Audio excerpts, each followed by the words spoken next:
Good morning and welcome to this week's episode of Coffee and Cabinets. I'm your host, kitchen and bath designer, Jordan Thomes. This morning I'm drinking a very, very large caramel iced coffee. On this week's episode, I'm going to take you on a little tour of our back room. We just installed some brand new countertops on our desk and our kitchenette. So I'm going to show you a little bit of the process, some of the behind the scenes, and we'll show you the finished product. In preparation for our brand new countertops, we installed brand new snow painted base cabinets. You'll see here now that we are working with our programmer, Yope, to run through her portion of the countertop fabrication on the computer. So here, Yope has to go through and modify all the geometry. This program, whatever she dictates here on her computer, is exactly what our machinery will cut. So this is where she has to take lots of time and extra care to ensure that the layout is just what we are looking for as our final product.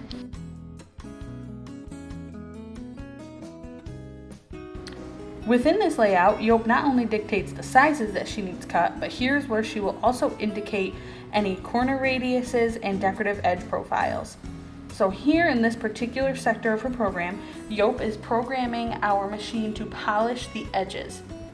This particular stone is getting a triple waterfall edge on all four sides, so you'll see that Yope is marking where exactly she wants the stones to be polished.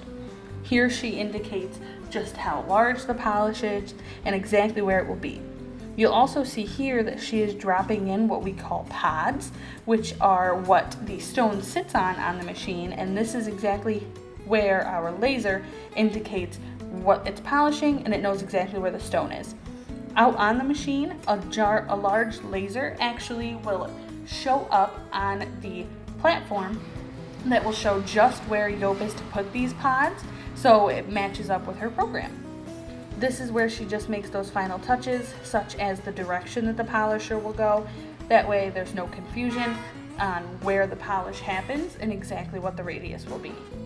You'll see here she's just making those final details and indicating exactly where those edges will be going and exactly how the machine should operate. Everything is done on this program before it is brought into the machinery, so all of our cuts do have to go through Yope before they hit those tables.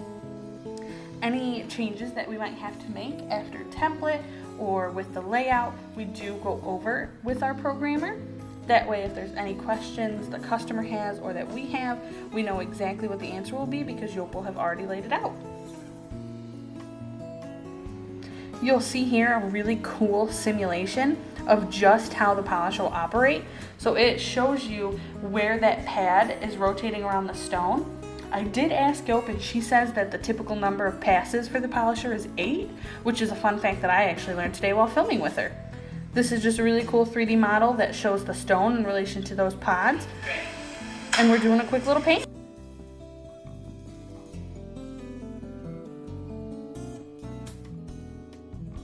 So I'm going to take you through this kitchen countertop portion of our kitchenette.